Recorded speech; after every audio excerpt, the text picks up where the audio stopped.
Ama biz soruları aldık. Sorular bize geldi. Değil mi? Tabii ki. Aynen öyle.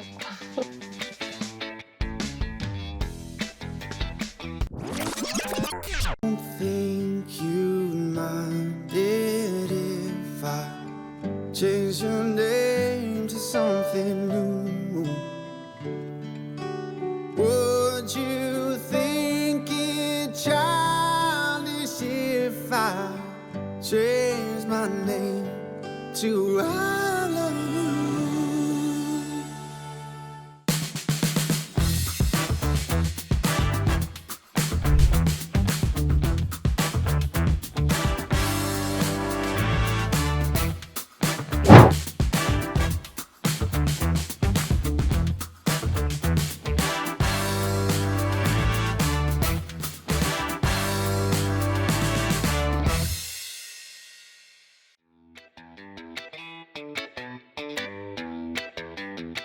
Birinci sezon bizim için çok yoğun geçti.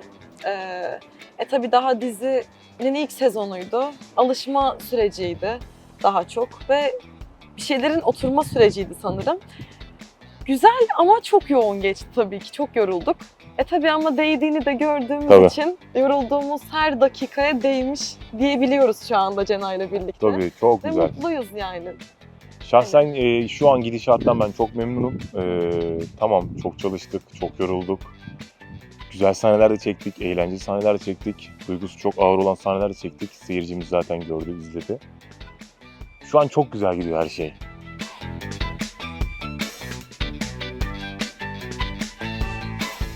Şahsen yani Talya'yla oynadığım bütün sahneler benim için en eğlenceli, en duygusal, en mutlu. Hepsi o kadar güzel geçiyor ki. Evet. Ama sahneyi söyleyemem.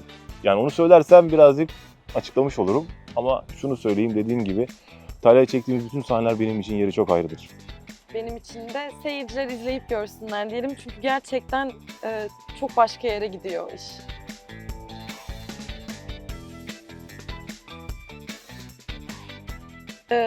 Birinci sezonuna göre ikinci sezon tabii ki bir şeyler çok değişiyor. Öncelikle Hançer'le Cihan'ın arasında çok fazla onların dinamiğini sarsacak olayla mücadele ediyorlar. Ama tabii ki daha bağlıyız yani sonuçta zaman geçirdikçe, bir şeyler paylaştıkça, hani sonuçta aynı evde aynı yatağı paylaşıyorlar artık yani çok şey değişti ilk sezona göre.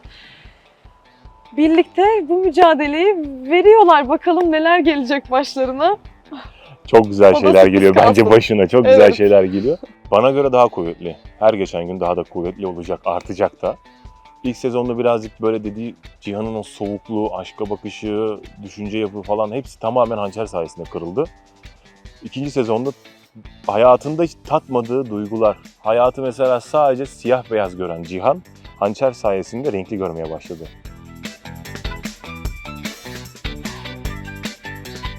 Benim için gerçek hayatta ideal çift. Ben hemen şöyle araya Galiba. giriyorum.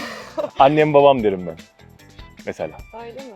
Ben annem babam derim çünkü onlara böyle çocukken baktığımda bakışlarıyla anlaşıyorlardı. Yanımızda konuşmuyorlardı, bir şey oluyordu. Annem babam bir hareket yapıyordu, annem tamamlıyordu, babam bunu tamamlıyordu. Diyordum ki Allah Allah ya nasıl ya, konuşmadan nasıl anlaşıyoruz? Çocuk o zaman anlamıyordu ama şimdi yavaş yavaş büyüdükten sonra ister istemez onların o durumun kimyasını anlayabildim. Benim bakış açım bu. Ya benim için de galiba ideal çift dediğim zaman böyle birbirinin daha iyi versiyonu olmaları için iki tarafında üstün bir çaba göstermesi, bütün sorunların üstesinden gelmeye istekli olmak, yapıcı olmak, birbirini olduğu gibi her şeyiyle kabul etmek ve sevmek ve şefkatli olmak her durumda. Ve gerçekten birbirinin hayatını hafifletmek için üstün çaba göstermek gibi şeyler geliyor benim aklıma ideal çift denince. Ama sen biraz Cihan'la Hançer'i anlattın.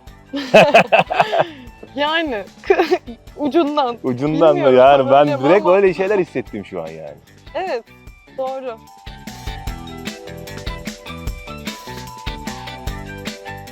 Yani bence senaryo öyle akıyor ki zaten. Hani bütün Olması olaylar- gerektiği gibi gidiyor zaten şu an. Bir şey değiştirmeyi düşünmedim hiçbir zaman. Doğru gidiyor zaten. Hani matematiğini çok güzel kurmuşlar. Bence de. Bana da öyle geliyor. Yani hep bir sebep-sonuç ilişkisi. İşte Mukadder'le biz böyle olduğumuz için ilişkimiz Cihan'a şöyle yansıyor. O öyle olduğu için öyle. Biraz zaten kelebek etkisi gibi sürdüğü için senaryo bence ben de bir şey değiştiremem herhalde. Değil mi? Değiştirsek o puzzle'ı bozar mıyız? Emin olamam herhalde yani. Hiç o yüzden düşünemedim bu soruyu.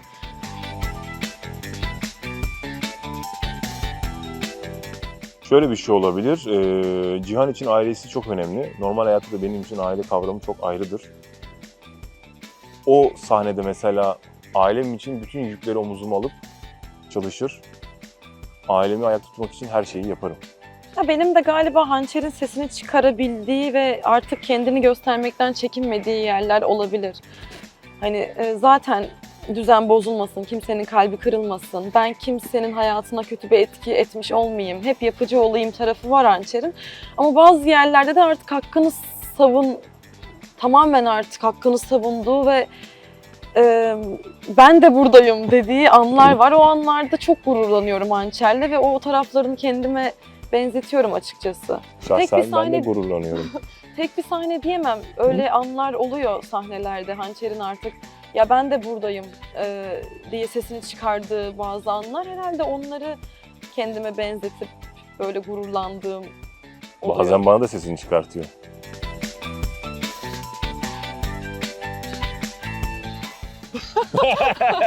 Yok ya. Yani şöyle bir an hatırlıyorum. Mesela şey yazıyor. Hançer işte parmak, ne derler ona? Kalem gibi Evet. börek sarar falan. Sigara Ama böyle yaprak hiç bunu sarması. yapamadığım için ekibim bana çok güldü. Çok oldu yani. O sahneleri detaylı daha düzgün sar falan oldu. Benim tekrardan sardım. Yani yok maalesef hamarat mıyım? Hamaratımdır ama Hançer kadar değil. Hiç öyle bir iddiam yok yani. Elimden geldiği kadar.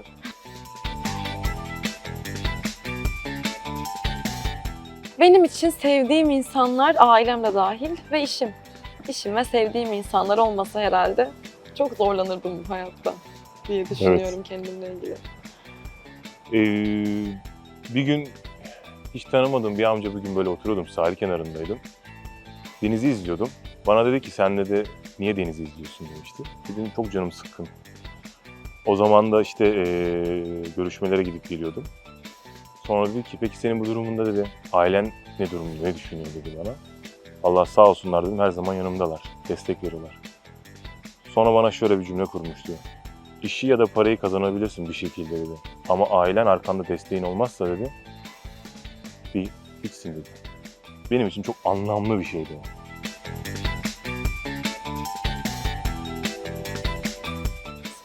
Şahsen onu çekerken ben orada yanında duruyordum, bakıyordum, izledim.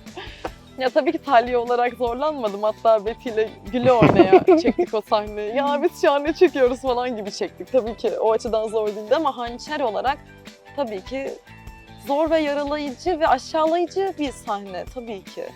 Yani hep iyi şeyler yapmaya çalıştığın, hep böyle iyilikle var olmaya çalıştığın bir ailenin sana inatla ve sebepsiz sürekli seni aşağılayacak hareketler yapması ay tabii ki üzücüydü ya Hançer için ama Talya için komik bir sahneydi.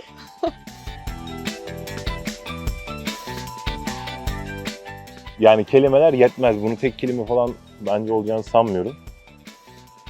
Bu uyum gerçekten çok başka bir şey oldu bizdeki aramızdaki set ve set dışındaki. Cihan ve Hançer öyle bir değişik bir karakter oldu ki yani insanlar aslında bizden bu kadar çok büyük bir beklenti beklemiyorlardı. Cihan ve Hançer oynayacak insanlar o karakteri gerçekten çok iyi vermesi gerekiyor. O duygu geçişlerini, akışını, yani işte o saflığı, masumluğu, o Cihan'ın aşkı olan bakışı falan. Yani bunu gerçekten böyle içten hissetmen gerekiyor. Yapmacık olmaması gerekiyordu hiçbir şekilde. Bedensel olarak ve psikolojik olarak iki karakter olarak kendimizi o kadar çok sadece işimize verdik ki biz Talya'yla. Sahnelerde bile hep sahne alışverişlerinde konuşuyoruz. Şunu şöyle yapsak ya da şunu şöyle yapmasak mı gibisinden. Hep işimiz ön plandaydı bizim. O öyle olunca demek ki ortaya çok güzel bir kimya, güzel bir enerji çıktı. Bunu da şu an çok daha iyi gidiyor zaten. Siz de gördüğünüz gibi. Kolay kolay bozulmaz yani bu. Zamanla daha da sağlamlaştı bence aramızdaki uyum. Birbirimizi tanıdıkça, bir de birbirimize karşı hep destekleyiciyiz, hep yapıcıyız, hep olumluyuz, hep birbirimizi yükseltmeye çalışır bir enerjideyiz gerçek hayatımızda da. Hani kimse kimseyi aşağı çekmeye çalışmıyor. Kimse kimsenin hani böyle anlam veremediği ya da böyle gizli saklı bir enerji girmiyor aramıza. Hep açığız, hep doğalız, hep olduğumuz gibiyiz. Ve bu davranışlarımızın tutarlılığıyla gerçekten güzel bir uyum daha da oluşmaya başladı aramızda. Ben de öyle düşünüyorum.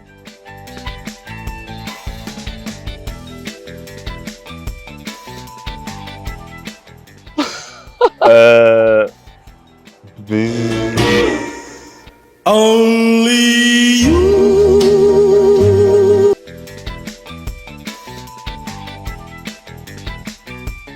Sence bekler miyiz, beklemez miyiz? Ben hiç bilmiyorum ama bekleriz de gibi. Bekleriz Olabilir de gibi olmayabilir de. sanki. Bilemiyorum. Şimdi Bir zaten bakmak daha lazım sürece. başımda zaten Beyza'nın bebeği çıktı. Şimdi onunla uğraşıyorum zaten. Evet.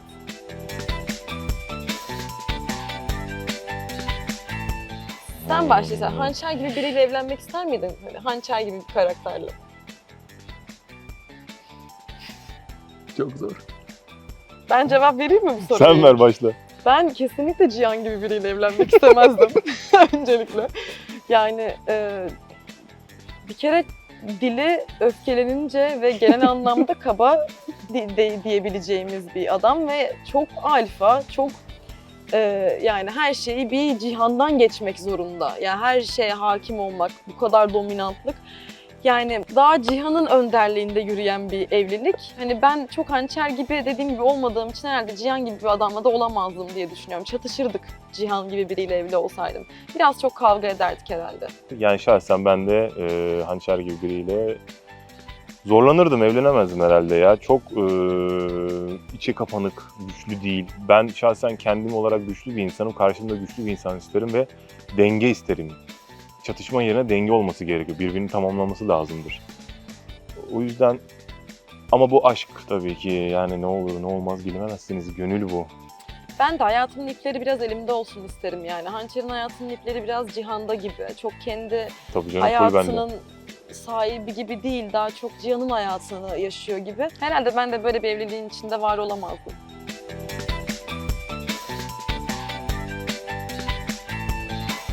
Ama şeyi de unutmasınlar, Hançer 19 yaşında genç bir kız ve konaktan önce tek hayatı yengesinin çocuğuna bakmak ve abisi için temizliğe gitmek olan hayatı çok küçük bir kızdı.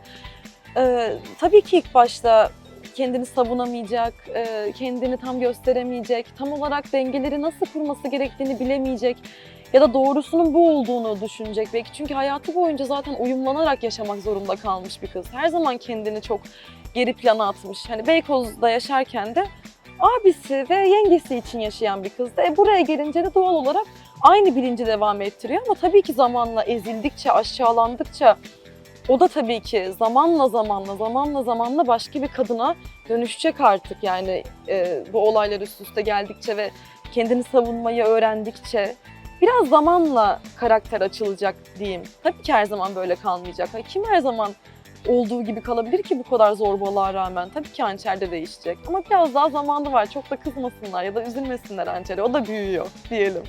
O da gelişiyor, öğreniyor diyelim. Cihan'ın yanında kala kala o da biraz değişecek. Güçlü ve dik Güçlü olacak. durmayı zamanla öğrenecek. Ben de varım hani. Sadece siz yoksunuz bu hayatta. Hançer olarak ben de bir insanım ve benim de bir kararım, duygum var.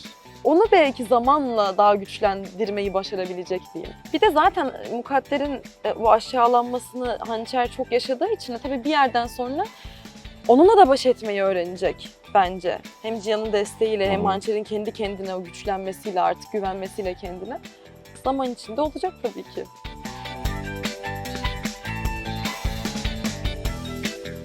Ya beni görünce ben genelde tabii böyle ablalarımızla karşılaşıyorum böyle beni izleyen. Öyle bir bağ kurmuşlar ki Hançer'le. Genelde her gören de şu suratı görüyorum ya canım hani o kadar içselleştirmişler, o kadar mutlu ediyor ki bu durum beni. Kendimi gerçekten kızları ve onlardan biriymiş gibi hissediyorum ve bu bana hayatta en güzel motivasyon. Çok mutlu oluyorum gerçekten. Bir de şey diyorlar. Lütfen kızımızı, Hançer kızımızı üzme, ona iyi davran. Dedim Lütfen ki iyi ben davran. şahsen gönül ister ki iyi davranmak ama karakter o hani. Bu yaz mesela hiç gitmediğim yerleri görmeyi daha çok seviyorum ben böyle. Tabii. Daha sakin, deniz kenarı, orman, yani yurt dışı tatilde. Yani şöyle söyleyeyim, yeri geldiği zaman gezmek, arkadaşlarımla kafa dağıtmak. Yeri geldiğinde de sadece akşamleyin mangal deniz kenarında ya da bir tekneyle açılmak da olabiliyor yani. Stabil olarak bir aynı şey yok her zaman. Yani bir öyle bir öyle yani. Tabii benim için de öyle. Yani daha çok sahil kıyısı şehirleri ya da daha oralar ya da bazen sadece orman, daha böyle ağaçlık alanlar. Evet bazen genelde benim için de öyle. Ben de görmediğim yerleri görmeyi ve keşfetmeyi severim. Bu yaz ama çok öyle yapmadım. Sadece aynı yerde bir ay kaldım ve daha böyle kafamı boşaltmak, deşarj olmak üzerine bir tatildi. Ama genel olarak evet ben de gitmediğim yerleri görmeyi, keşfetmeyi daha çok severim. Birazcık ruhun ihtiyacına göre yani. Çok yorucu iş yaptığımız için daha da fazla hayatımızı, kendi hayatımızı yormamamız lazım. Evet.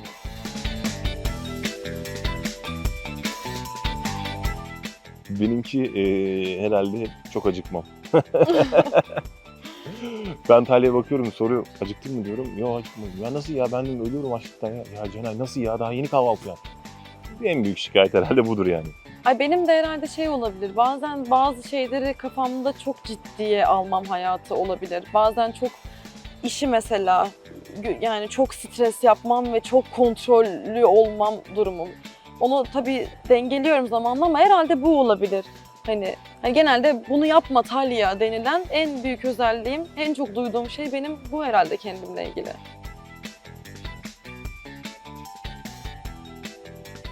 Benim simetri değişmiyor. Herhalde benim de takıntı mı bu bilmiyorum ama Kontrol belki biraz. yine Farkın- kontrol olabilir. Farkında olmadan böyle bir kontrol mekanizman var ya. Biraz o herhalde. Bir de sabahları çok erken kalkmam olabilir yani. Bu takıntımı bilmiyorum ama hani 4'te bile yatsam sabah 8'de ayakta kalmam olabilir. Hani bu vazgeçemediğim bir alışkanlığım mı desem, değiştirmek istediğim, değiştiremediğim bir huyum.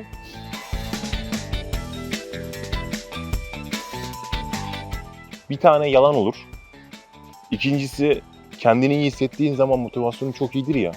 Parlarsın böyle, belli olur o böyle uzaktan da. Kıskanç insanlar ya da bir şeyi fark eder, seni aşağı çekmeye çalışır. Ama onu böyle çok dostane olarak yanına gelir de belli etmeden çalışır bir de. En nefret ettiğim şeylerden biridir yani. Asla kabul etmem. Sanıyorlar ki anlaşılmıyor. Aslında anlaşılıyor.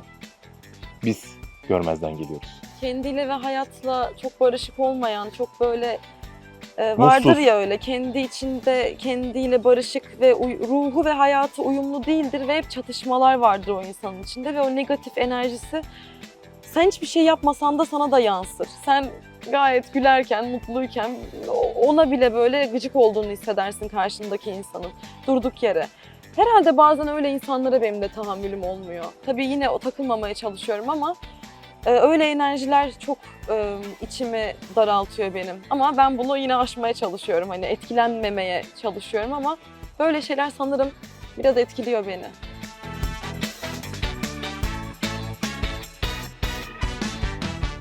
İkinci sezon bomba gibi geliyor.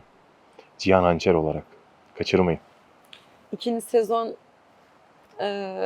hiç tahmin etmeyeceğiniz yerlere gidecek dizi. Kaçırmayın derim. Tek diyebileceğim bu.